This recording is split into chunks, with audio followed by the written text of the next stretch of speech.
Okay,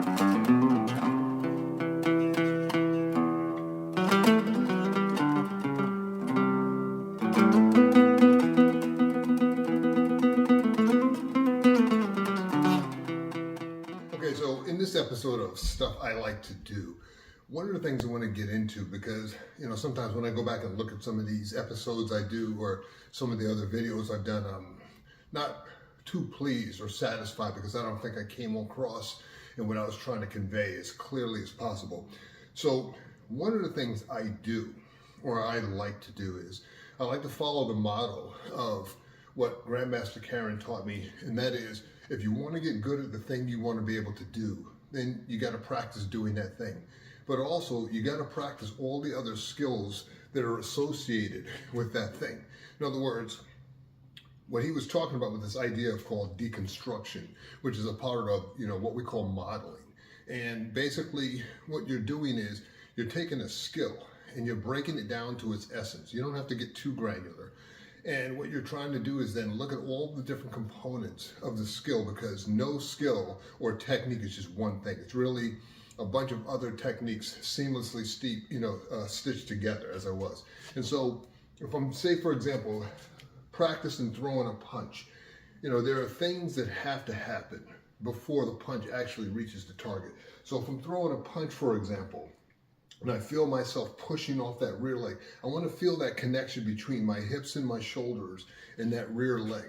And I want to go ahead and, believe it or not, actually practice doing that. And the reason I practice doing this is because I want to feel the coordination. I want to feel the timing. As I'm extending my arm, same thing. I'm trying to feel this coordination and timing. And then, of course, at the point of impact, as I'm going to drop into it, I want to feel the coordination and timing of dropping into it. So I'll practice literally just maybe doing something like this, getting the feel for it, feeling the timing, but also feeling the smoothness within my body. Then I start adding other components to it until basically I can fulfill the full movement. It's no different than how you learn how to throw a football, a baseball, or even swing a baseball bat or kick a soccer ball. There are certain things you gotta practice in order to be good at them. If you look at, there's some videos out there of martial artists doing some weird movements.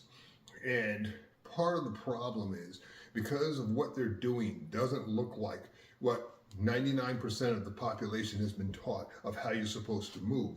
People make fun of it. It looks awkward. There's this one guy, he's going around doing all this kind of weird stuff. And, to be honest, I don't know what the heck he's trying to do either. But one thing I will say is this: in a real situation, in a real fight, things are chaotic. And to think that you're always going to get the perfect punch, the perfect kickoff, is just not realistic, or the perfect block.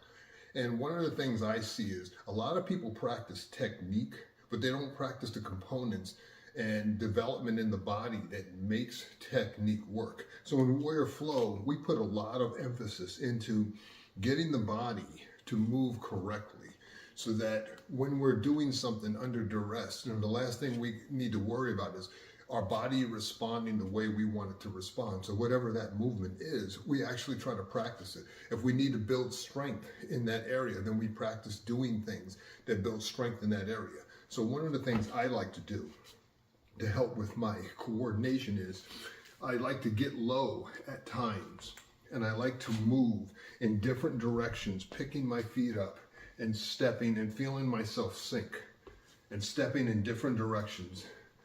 And in some of the videos that I have within our courses, I actually get into some of this. And the reason I do that is to develop the ability so that if I have to step long to the side or step on some weird angle, or even, if I lose my footing, I have the ability to drop into it and regain the footing. And how I practice that is just like what you saw. I sink my weight, and then I start picking my feet up and stepping in different positions, allowing myself, as I step into these different positions, to feel my balance transition from one root point to the next, trying to build it up so I get to a point where I can quickly step and change and kind of reposition my body. And I just do stuff like that. And the reason I just do stuff like that is I want it to become second nature. I want to develop it to the subconscious competence level where there's no thought in how to do that. In everything I do, every type of practice, I try to do things like that. Every type of skill. If I want to, say for example, practice hitting against, my bag here. One of the things I don't do, because I see a lot of people, they want to hit this thing as hard as they can. And there's some value to that.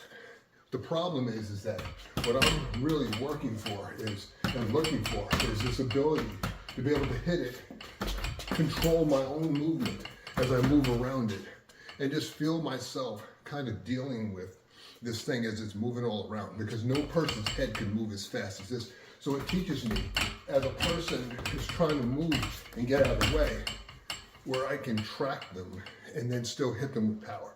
Now, obviously, because I'm hitting this thing, there's a degree of predictability of how it's going to move, and that's okay.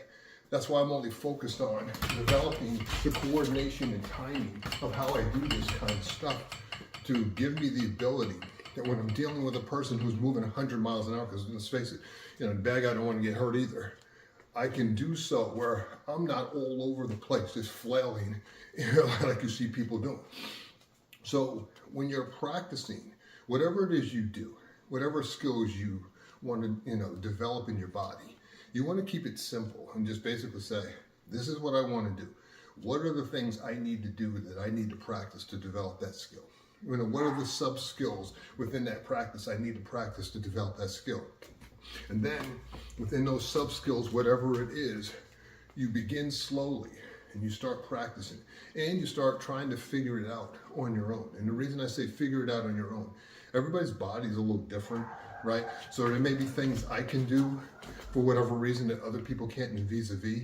So the idea behind it is, as you're moving, as you're developing yourself, you want to be able to feel within your own body that internal feeling of how you're moving, how you're controlling yourself, so that it becomes second nature, so that when you're starting to lose balance or whatever the case may be, so that you can correct yourself and learn how to correct yourself as you go along before it becomes a problem. Hopefully this kind of enlightens some people, kind of like put some stuff out there to give you a better understanding of what I mean when I'm doing kind of my own practice of stuff I like to do. I try not to make it more complex than it has to be, because the more complex you make stuff for yourself, the less likely you're going to be able to do it.